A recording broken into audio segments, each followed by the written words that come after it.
Welcome to the Opportunity Podcast, where entrepreneurs come to learn from real buyers, sellers, and industry experts on the lesser-known growth opportunities to build their online business empires. We'll uncover tactics veteran online business entrepreneurs have used to build, buy, flip, and sell their way towards personal wealth. Sit back, grab a coffee, and get ready to uncover hidden growth secrets. The Opportunity Podcast starts now.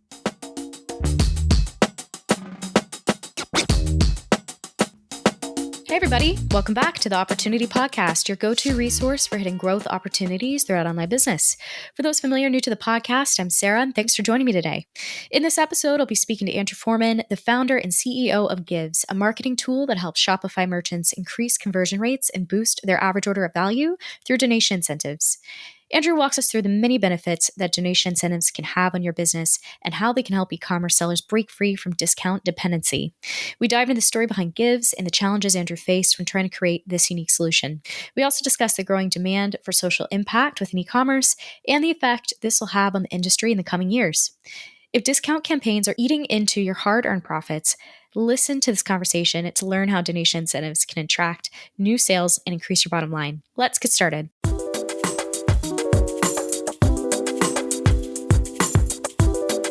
Hey everybody, welcome back to the Opportunity Podcast.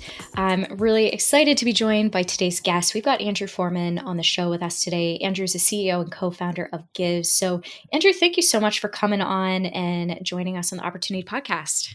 Thanks so much for having me, Sarah. I'm excited to be here. Yeah, awesome to have you here. So we love to ask people, where are you calling in from in the world, since we tend to have quite the international guest list? Yeah, so I'm here in Manhattan on the Upper East Side in a co-working space in one of those tiny phone booths, just to give you the full image.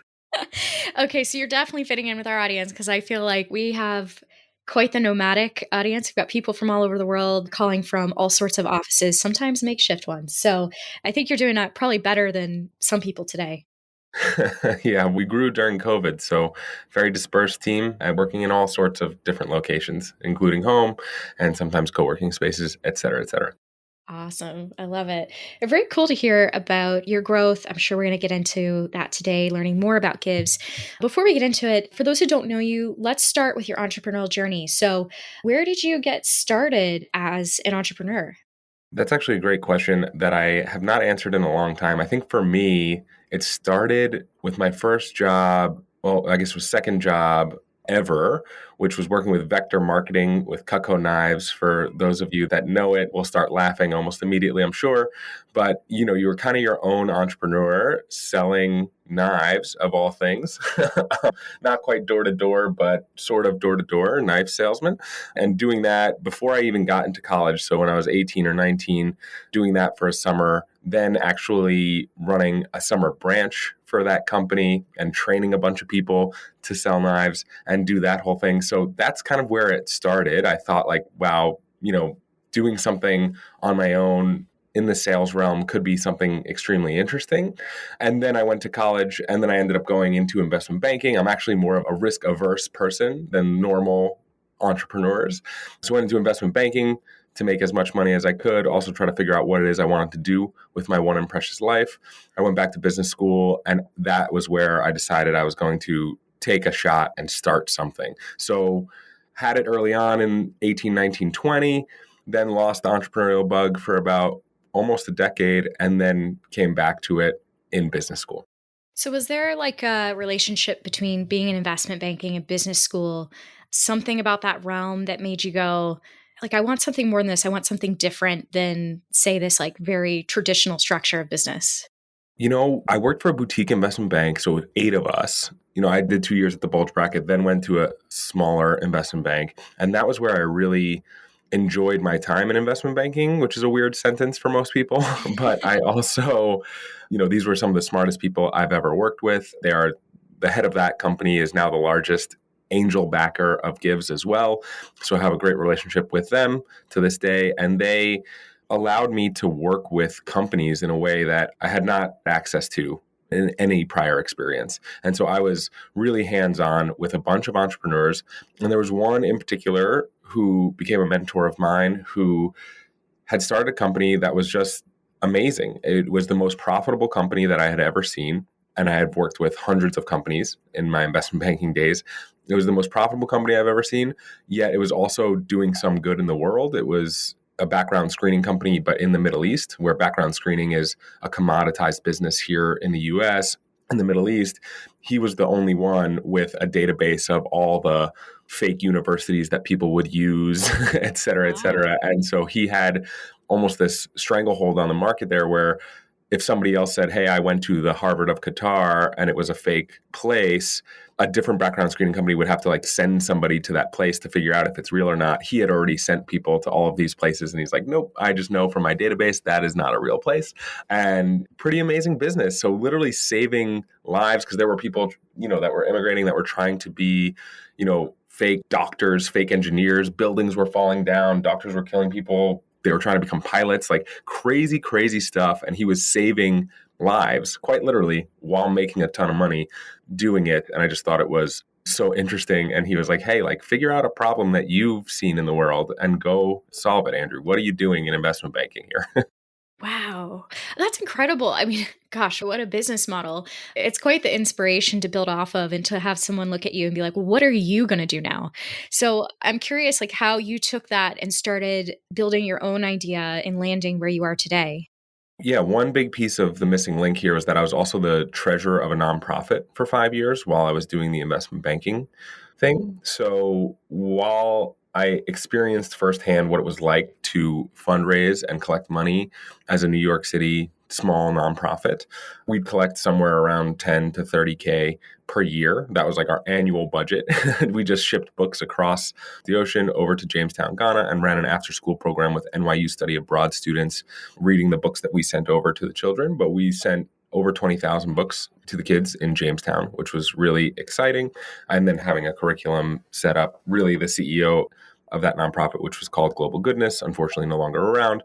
Really, she gets all the credit, but it was my job to fundraise and keep the books. And so I really experienced people Venmoing me and the headache that came with, as well as trying to set up corporate partnerships that really should have made sense, but just so much red tape that made the deals either impossible to get done or just take years as opposed to days or months like they should have. And so I experienced that firsthand. At the same time, I was getting, chirped in my ear from this guy, from the CEO of this company and my new mentor who said, if you see a problem, you got to go fix it. What are you going to do?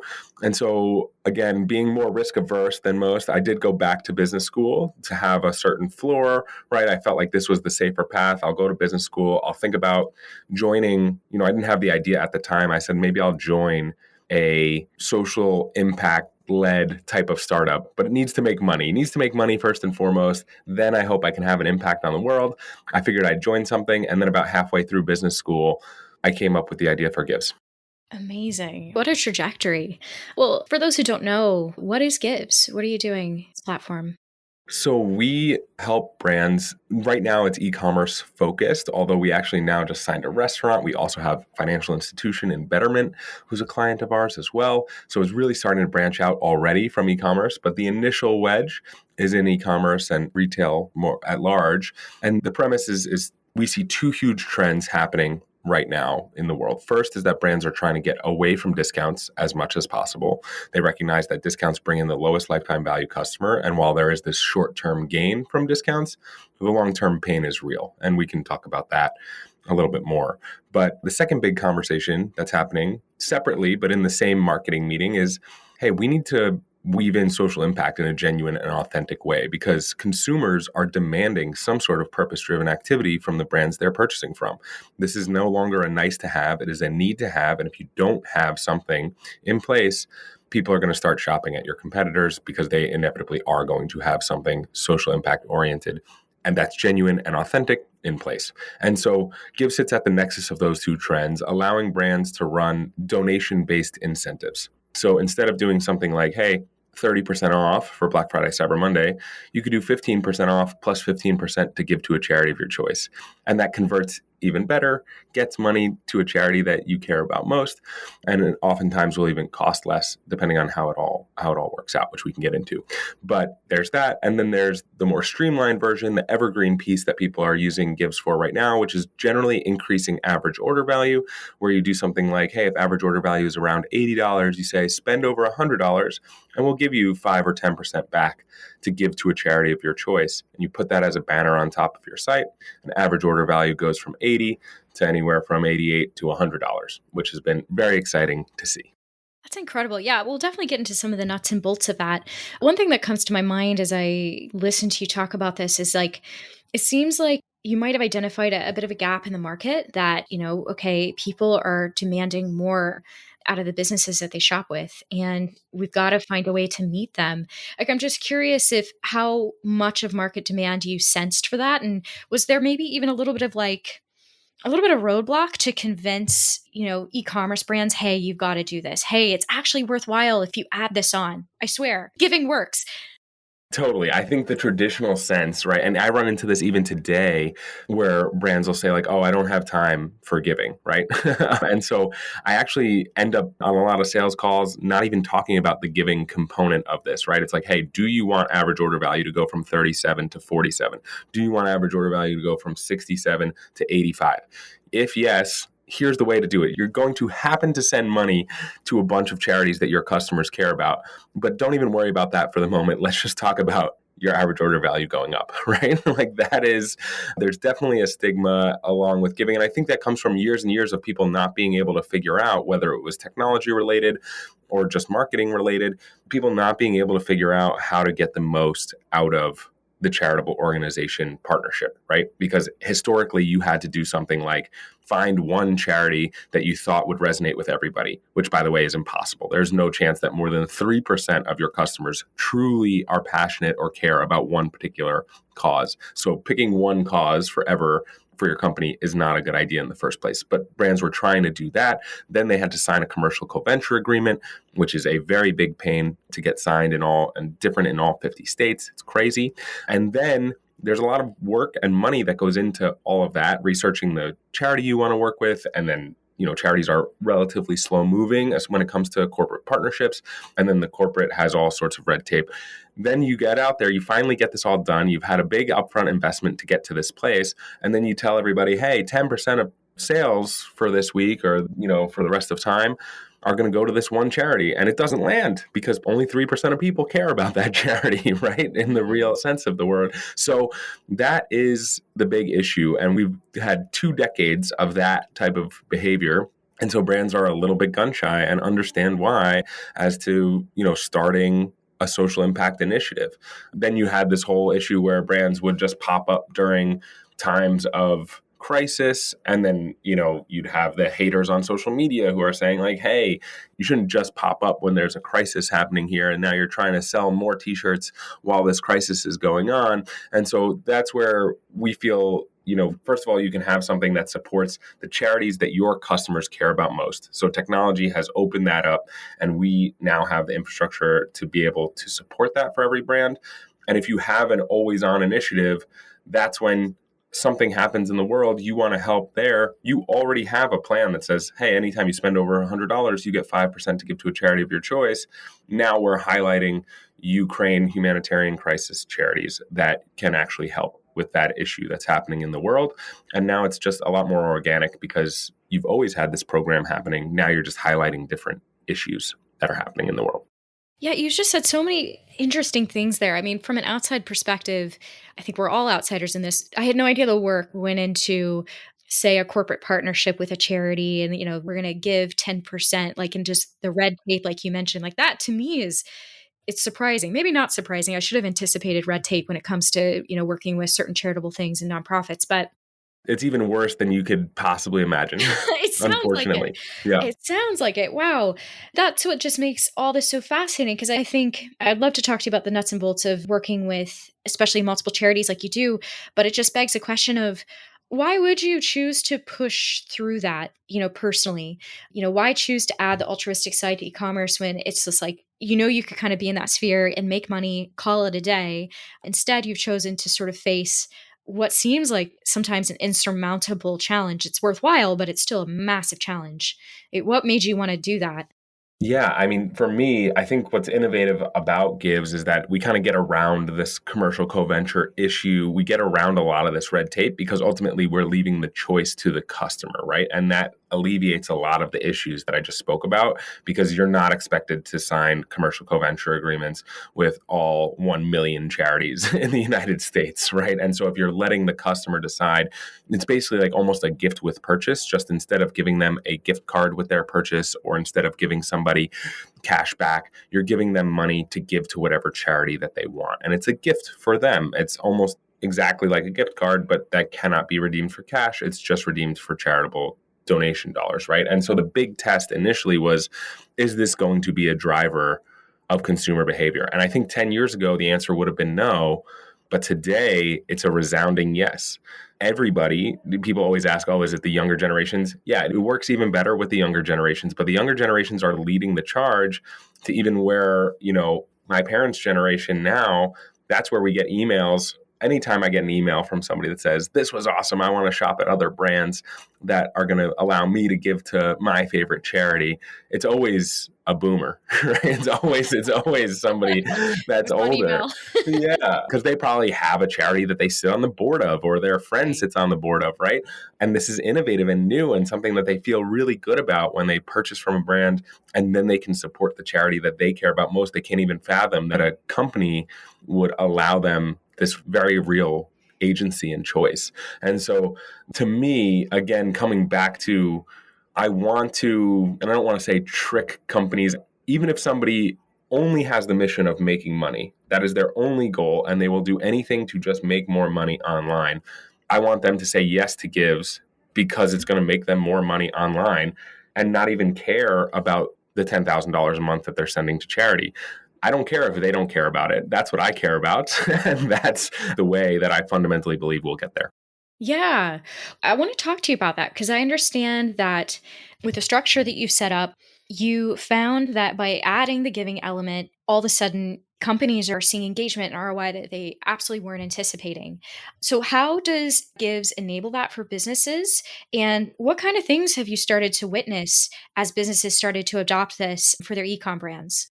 Yeah. So on the e-commerce side, as I mentioned, the playbook now seems to be, hey, let's increase average order value. It doesn't work for every single e-com brand. Folks with one SKU, it's a little bit tougher. But in general, if average order value is X, you set a spend threshold at 20% or 30% above X. And you say, if you spend over that amount, we're going to give you even as little as 5% or 10% back to give to a charity of your choice. And so people say, okay, if you spend over X, you're going to get 5% to give to a charity of your choice. It kind of works like the shipping banner, right? The shipping banner back in the day. Now people are offering free shipping at even below average order value levels because they don't want people to shop on Amazon, and Amazon has kind of made free shipping a must-have. And so a lot of people will just offer free shipping. But here's a way that you can encourage people to buy that extra item, put an extra 2 or 3 items in the cart by incentivizing them with money that they're going to give back to a charity of their choice. And so right now we have an open API that can link into any e-commerce platform. But if you are particularly on Shopify, we have a Shopify app that's fully plug and play. So that's like a 2-minute install and you're set and you're ready to go. And what ends up happening for the end consumer is that they see this incentive on the site. And then after they check out, importantly, we don't add any clicks ahead of checkout. You don't want people thinking about which charity they're going to support ahead of checkout. I mean, they can think about it, but you don't want them to have to click and choose anything. You want them to check out, hit buy now, enter their credit card, and then on the confirmation page, that's where they get to choose whatever charity they care about most. And this is actually, ironically, where they'll see what the company cares about. And probably for the first time, even though companies are always supporting charities and always trying to have some sort of social footprint, they'll actually see for the first time, because now they have $10 that they have to give to whatever charity they want. But they'll see like, oh, I didn't realize that this company has been donating to charity water for the past 10 years. And yeah, I like charity water, so I'm going to give my $10 there. That is something new that we're even seeing from brands where they're like, our mission has always been there, but people are just finding out about it now because now they have to allocate their own credits that they've earned. Wow. Okay. I'd love to hear more about, the use case scenarios where brands are all of a sudden seeing some wild wins from this? Like, how are brands really just that bottom line being impacted? Yeah, so we're seeing anywhere from 10 to 30% increases in average order value within 6 to 8 weeks, and it sustains now for 6 months, 8 months, 10 months, even years on end at this point, where we've seen, a brand that had the constant AOV for 2 years prior to implementing Givz now had a 28% lift in average order value that's been sustained for the past, I guess, 9 months now, which is wild. Well, it took 2 months to ramp up and then 7 months of staying at that 28% higher average order value that they couldn't move for 2 years. We've also had brands actually A/B test something like a 20% off offer versus 10% off plus 10% to give to a charity of your choice. And in something like that, we saw a 58% increase in revenue when they ran the 10 plus 10 as opposed to the 20% off. And so stuff like that just blows my mind every single time. And we're like, wow, this is amazing, right? And I used to write investor updates to our investors to let them know of all the wins that we just had. And I got a note back from one of my investors once that said, hey, you have to stop sounding surprised when this works. This is your business and you've seen it work enough times that you know it works. Make sure that everybody else does too. And so I've finally gotten to the point where I've seen it so many times that we know it works. Well, I appreciate that because people don't either recognize, or especially after all that red tape and the problems that they had in the past, believe that still going the charitable route could add something to their business. And when you're talking about the kind of ROI that you're seeing with these e-com businesses, it's massive, it's huge. We're still it can be a saturated environment. Oftentimes in e-com, it can be still razor tooth competitive. And yet there's this way of getting ahead that's, even if it surprises you, sometimes it's still there. I did want to talk to you because you just mentioned this briefly, and I think there's more of a discussion about this. Like if we were to, let's say, address, sometimes I'll call them the haters, the people out there who are like, well, I still think discounts are better. I still think that going that route versus adding charitable giving is better for my business. Talk to me about what this discount drug, as you called it, what is that, and why should brands reconsider their relationship to discounts? Yeah, I mean, I think we're seeing this, I get asked, are you a fly sitting on our marketing meeting walls? Because CEOs are starting to crack down on the marketing department saying like, hey, please stop discounting as much. And so I think what we're seeing with discount drug are a couple of things. One, it's obviously just straight off the top line of revenue. So it hurts growth. It hurts the bottom line. That's all margin coming out of the sale. On top of that, more importantly, if you want to beat week over week numbers next week, what do? If you had a sale last week, right? And then next month, if you want to beat month over month numbers, and then next year, if you want to beat year over year numbers, you're kind of stuck. You have to somehow have that pop in sales that you didn't have before. Otherwise, you're going to have to say, oh yeah, we didn't grow as much as we wanted to this month over last month because last month we ran a massive sale, right? And so that is the kind of discount drug that people start to rely on. Like, okay, we're only driving sales when we're doing discounts. We need to discount more.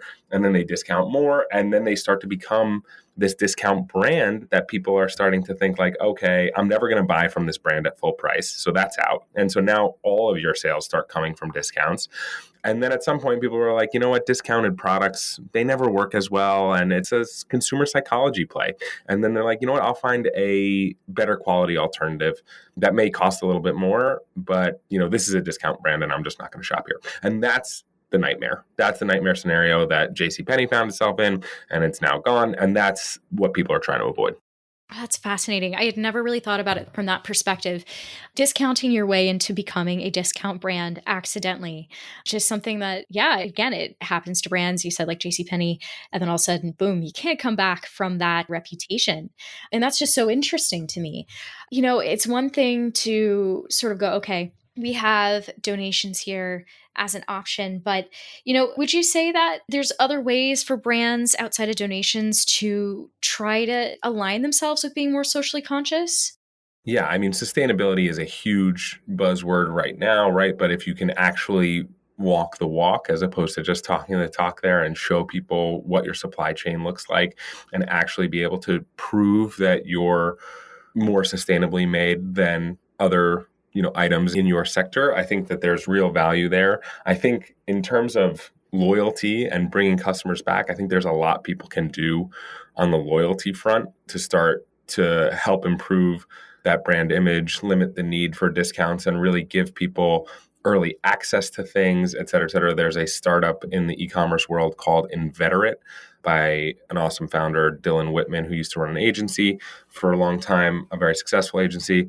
I think what they're doing is super interesting on the loyalty side of things. And so I think there's a lot of ways that you can start to build that relationship with your customer. But as every e-com brand is finding out, and every brand across the board, Facebook ads, Google ads are becoming more expensive. It's harder to target folks with all the privacy, laws going into place. And so they're going to have to turn to something. And I think donation incentives are extremely interesting. I think loyalty is extremely interesting. And what you can do to build your group of loyal consumers is going to win the day at the end of the day. Yeah. I mean, it sounds like it's interesting to be in a spot where, people who get into online businesses, they're out to make money. Most businesses are out to make a profit. And yet it's almost like the environment has become so competitive. In a way, you can't be pure profit anymore. You have to think bigger than that. What do you think the future is going to look like for e-commerce when it comes to like this growing demand for social impact and authenticity? Like, what position do you think brands are going to be in the years to come? I mean, I'm obviously biased, but I do think that something like Givz is going to be table stakes for brands, right? And so I'm thinking about what's next as Givz becomes table stakes.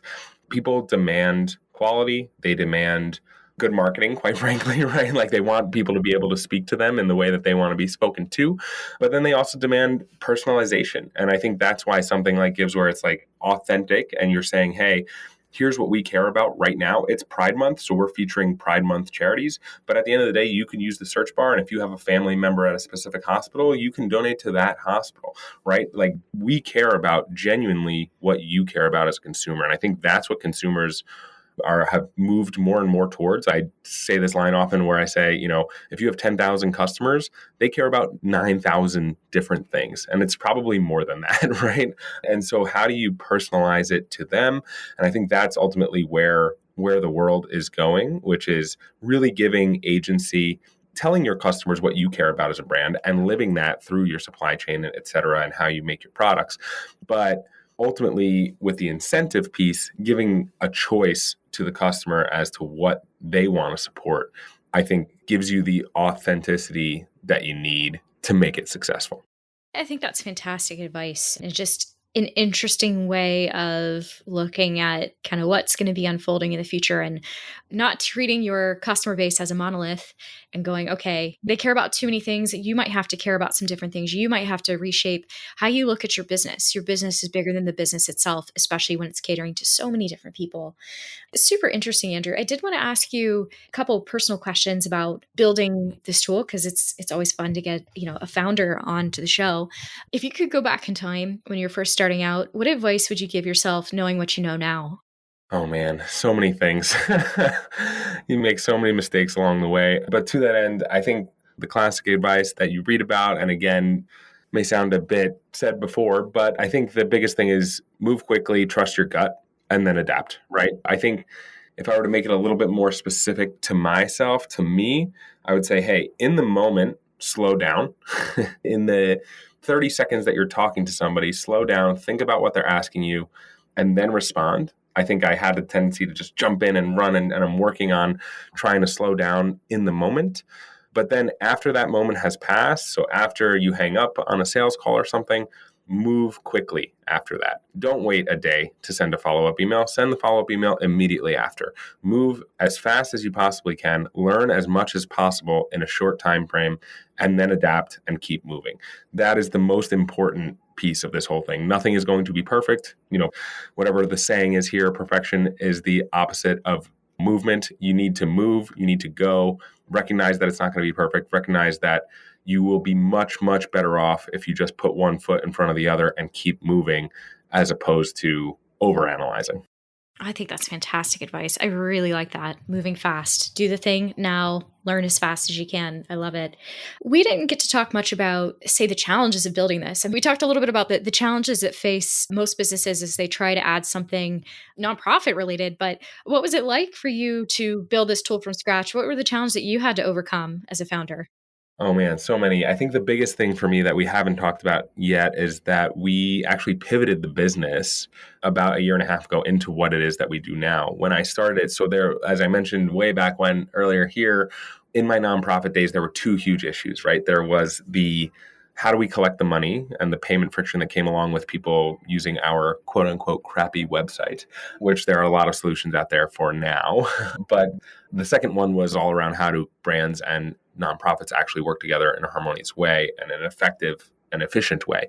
And so that's the second piece that we finally pivoted into. But the first piece, when I initially started Givz out of business school, was a Venmo for charitable giving type of deal. We've since shut that down. We had an app in both app stores. We way overbuilt and made all the common mistakes, tried to make it perfect. Like I said, on the before learning that like, hey, this is actually not going to be a viable business from a unit economic perspective.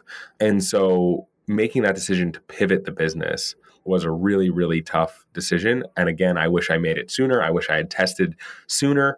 We had two brands, A/B test, discounts versus donation incentives, and donation incentives won both of those by 20%, both A/B tests by 20%, one Facebook ad test, one email test. And then I moved quickly from there. I was like, okay, that's enough information for me to go. But I felt it in my heart of hearts that this was the way we should have been going. I should have tested that a year or two prior and pivoted the whole business a whole lot quicker. Yeah, I have like a strange question. I mean, as you're talking about pivoting, like the thing that comes to my mind is like being in the dead center of trying to pivot and the process of letting go. I feel like that's not something that founders really get to talk about enough. Like to sort of, white knuckle claw grip an idea of what you thought about your business, all the work that you put into it, and then steadily let go of that grip and finally feel comfortable into this like new iteration of your business. Was there like kind of like a timeline with that, or was that just kind of a very slow letting go and change for you? That's a great question. And I think it's going to be different for everyone. For me, yeah, I had trouble letting go for sure. It was definitely a timeline. I think we pivoted the business. I knew we had to pivot the business, but we kept the old business running, which we should not have done for almost a year. After we really decided to pivot, we kept the old business running. It was taking time away from our engineers. It was taking time away from myself and my co-founder on customer service and customer success, and people asking us, hey, that was people's money that they were actually donating. And so instead of dealing with 100 brands, we were dealing with 10,000 donors, right? And so we really should have shut that down a whole lot quicker than we did, but I couldn't let go of it that fast, right? I was like, well, maybe there's both sides and they drive each other. But as of maybe November of last year, fully shut down that side of the business and took the capability fully away so that I couldn't even pitch that to anybody any longer. I love it. It just eliminating it. Nope, take this away from me, take this Yeah. option. And that's part of your team as well, because we brought in a co-founding CTO last year, for this pivot. And he was so happy to be shutting down the legacy piece of the business. He's like, no, this needs to go. It needs to go, but I'm new, fresh set of eyes. And it was great to have him really push it and, put party hats next to every inch of shutting that thing down, made it a little bit easier. I love that.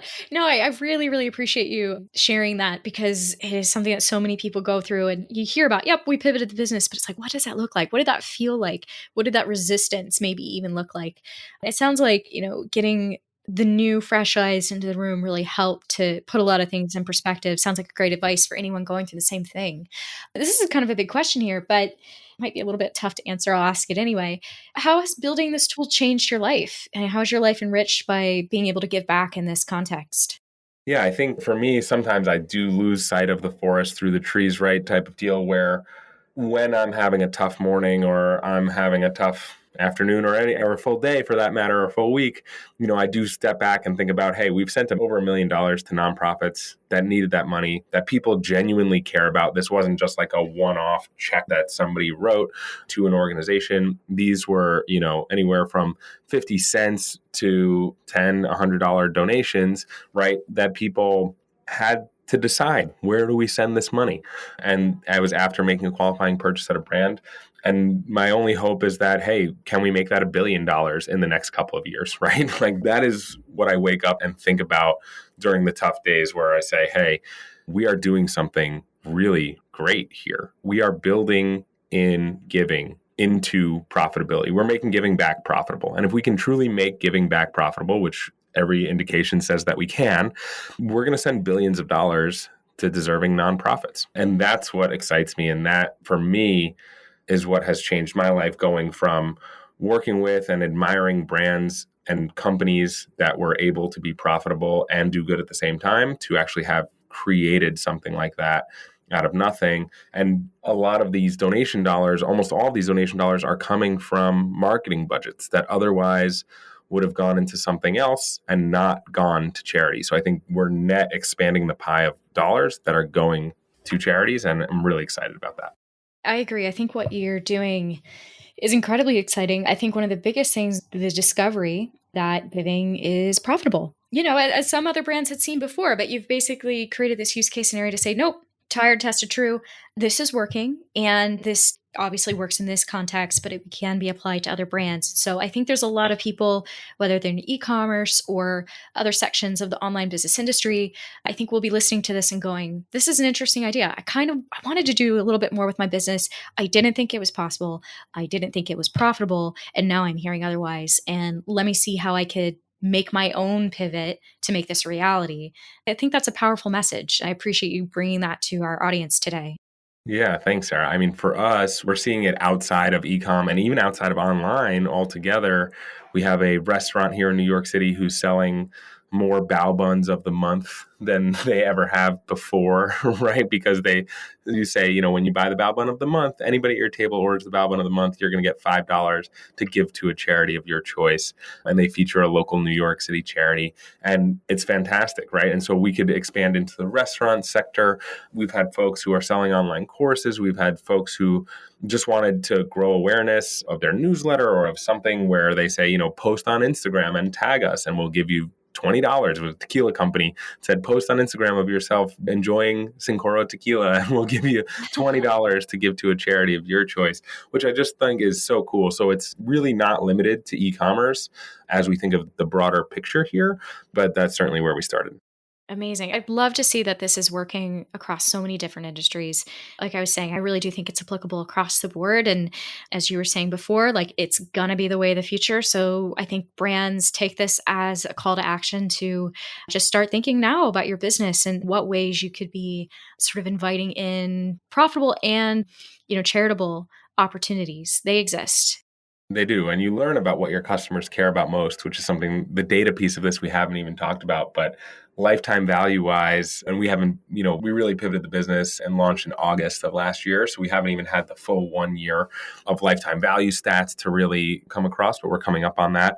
But even in 9 months of data from the folks that launched with us, we're seeing 44% lifts, 200% lifts in lifetime value of folks that have actually made donations. So people that have made donations, then come back more often, buy things with more frequency and at higher average order values, because they know that when they do that, they're going to get money to support whatever they care about most. And so these are consistently the best customers of every single brand that we work with, which at this point is over 100. And so this is the lifetime value piece that's going to be very interesting, is where we're now starting to integrate with the Attentives and Klaviyo's and Postscripts of the world, where you can send a text message on Earth Day to everybody who has donated to an environmental cause in the past 12 months, right? That's going to be a very high converting text when you say, hey, it's Earth Day.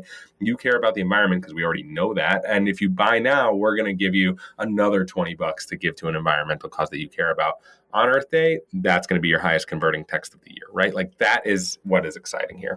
Yeah, no, it's so interesting to hear that. I think with all the brands you're working with, I guess, the charitable giving element of what you're offering, has that sort of shape-shifted any of the brands you work with? All of a sudden, they're just sort of radically different. They're in a different place than they ever were before simply by adding this in?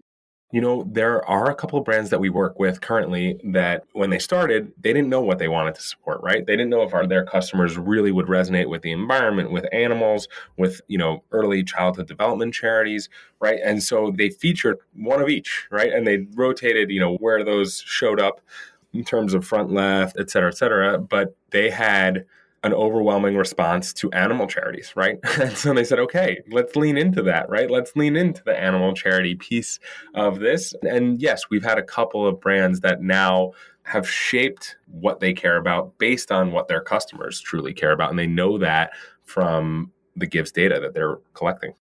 Interesting. Okay. So it's, obviously there's a bit of like a bottom line there and people are improving sales, but then they're getting really helpful data that are helping them pivot their own business and their strategy.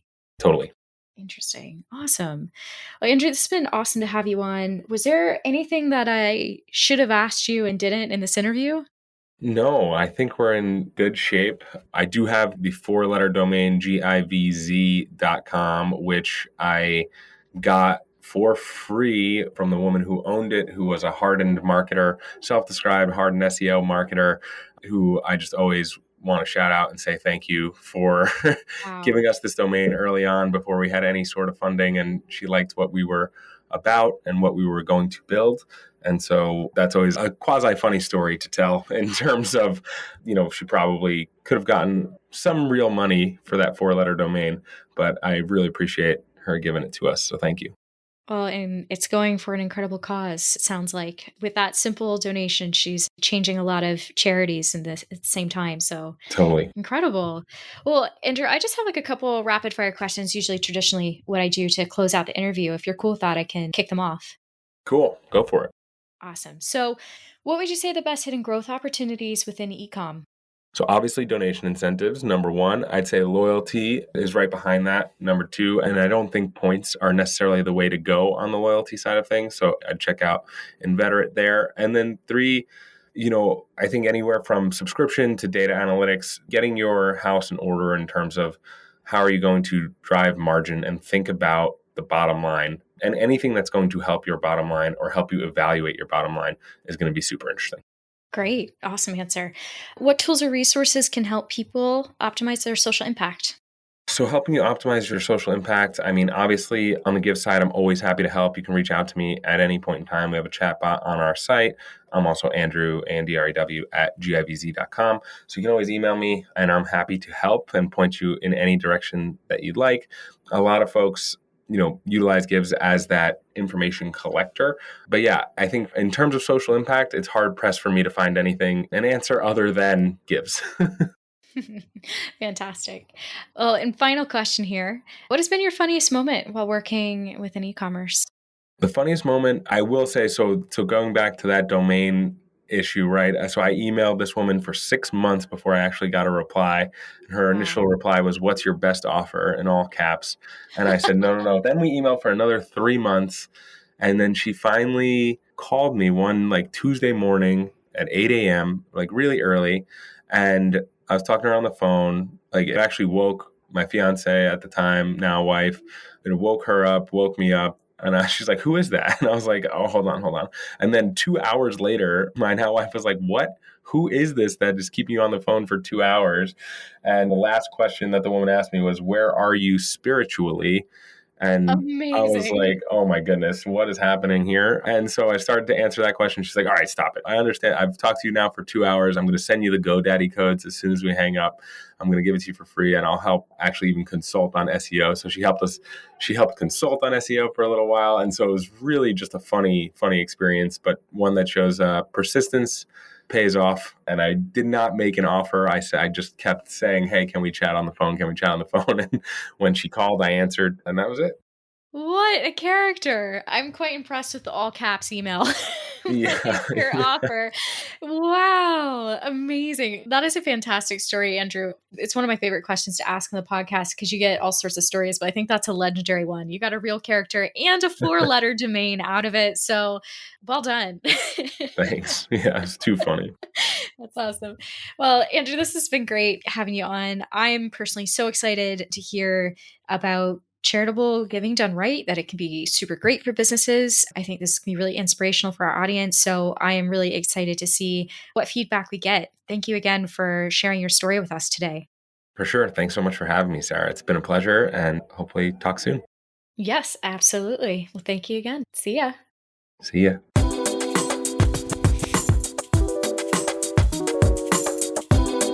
Hey everyone. Thanks for tuning in. I hope you've walked away with a bit of new insight that'll help you in your digital entrepreneurship journey. If you enjoyed this episode and you'd like to help support the podcast, please share it with others, post about it on social media, or leave a rating and review. To learn more about businesses available for sale at Empire Flippers, click the link in the description or visit empireflippers.com/marketplace. Thanks again, and I'll see you next time.